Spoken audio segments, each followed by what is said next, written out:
time there was this monk who's a Buddhist monk in the monastery of Buddha. And he really tried very hard to attain a state of nirvana, to experience that state of emptiness that Buddha always talked about. But he couldn't. It was quite a strange phenomenon for everybody, because he was a very sweet monk who would spend so much of his time speaking to the visitors nicely and the devotees who would visit that vihara, that monastery of Buddha at that time. And yet, it seemed he was quite far away from that realization. So, Ananda asked Buddha, where is this monk going wrong? Why can't he not experience that taste, that bliss of samadhi, which Patanjali called dhyana, but in Buddhist scriptures it's called concentration. Samadhi is the equivalent of concentration, as opposed to dhyana. Concentration in Yoga Sutras is ekagrata. So where is he going wrong? Ananda said.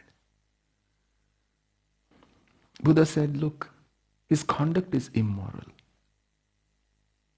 Immoral, Tathagat. What are you saying? He's the sweetest person. That's exactly the point. Because his energy is being spent in what Buddha called vulgar talk. What is vulgar talk? If you were to read the scripture, pretty much everything is a vulgar talk. You can't talk about anything. Houses and chariots and land and social niceties and pleasantries. And Buddha said all of that is vulgar. What is then left? Ananda said, well, talk about where life is heading, talk about suffering, talk about the Eightfold Noble Path, he said, talk about how to bring cessation to that suffering, how to cease, put like a stop to that suffering, how to come out of this illusion. That is the only talk worth having. So he's too social, Buddha said. And he said, without Shila, which is morality. And it's really amazing, this insight that Buddha gave to Ananda in this particular instance, which is quite in line with, for example, Yoga Sutras as well, from Yama, Niyama, Asana, Pranayama, Pratyahara, Dharana, that he said, look, purify yourself, bring some discipline into your life first. And Krishna too said, Ayuktaha stabdaha shatho, nashkritiko alasaha, vishadi dirgha sutri cha karta tamas uchyate. The one who's not disciplined, O Kante, the one who's cunning, who's dishonest, who's vile, the one who's a procrastinator, dirgha sutri, the one who's lazy, such a person cannot attain me. Such a person is tamasik karta. He or she is doing everything out of a sense of deep-seated ignorance, no matter how bright it may seem to them. So Buddha said there is a great emphasis. He places this phenomenal emphasis on three things to attain a state of nirvana while you are alive in your body, to realize that supreme self. Although he denied a supreme self, the pristine self, let's say. And that is, he said, you must have moral conduct. And he talked about morality, which he called Shila, which is, he said, impeccable behavior and conduct. Because in the absence of that spiritual behavior, your conduct cannot be spiritual. And in the absence of that spiritual conduct, your mind will constantly be absolutely barraged and saddled and bombed with all kinds of thoughts that you would want to leave those thoughts behind, but they wouldn't. Because we cannot even for a moment assume that our external world has no implications or no effect on our internal world. It surely does. If I walked in here and did a lot of room spray, unless you have COVID, you would smell it, right? You would be affected by it. So Buddha said, without morality, you cannot have samadhi. He said, and that is the reason this monk is devoid of that experience.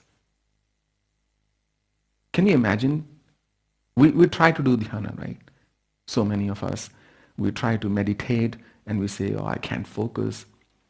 But we say, conduct, let it be. I cannot do that difficult thing. It's too hard being a good person in the world. Right? Mullah Nasruddin's, this friend visited him, and on his way out he said, I'd like to say goodbye to your wife.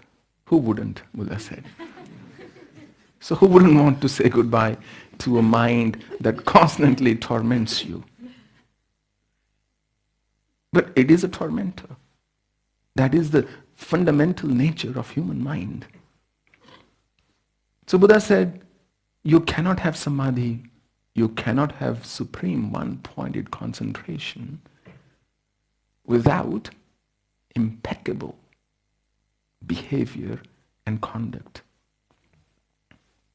So many times you would like to lash out and say what you want, but at that time, practicing restraint will help you practice restraint in many other aspects of your life and many internal aspects of your life. That ananda, he said, will then lead the monk to upeksha, equanimity.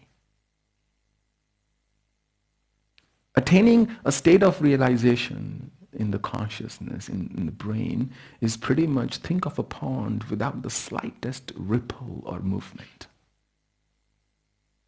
The most still pond you can imagine. One tiny leaf would fall on it, it causes a ripple. That ripple is a wave of thoughts. To avoid that, Buddha said, to absolutely tame your mind so you can settle it firmly and critically, with wisdom, with awareness, you must have equanimity. Equanimity is the ultimate form of vairagya, sense of detachment. The fine, today is maybe not my day.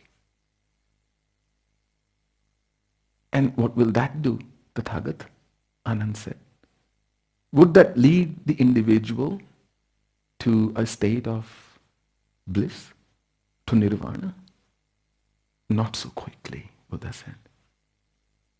Ananda, that would give birth to jnana, wisdom, insight, true insight, discerning wisdom, a sense of discrimination, to know what is right from wrong, to know what I ought to do in a certain set of circumstances, whether I should listen to my heart or I should listen to my mind. Only then somebody is qualified, Buddha said, is on the way to experience that state of self-realization. Until then, it's what we call manufactured experiences of a fractured mind. Just we've created a truth of our own which may not be the truth.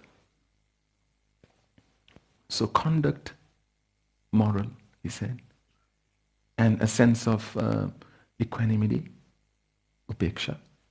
In between is samadhi. After all these three is jnana, wisdom. That would lead to nirvana, a state of emancipation or deliverance. Na dveshte akushlam karma, na kushle nanu shushachate, tyagi satta samavishto medhavi chinna sanchay. Look, Kante, let me make it very clear to you, Krishna says. Your life will eternally be divided between two things, agreeable actions and disagreeable actions.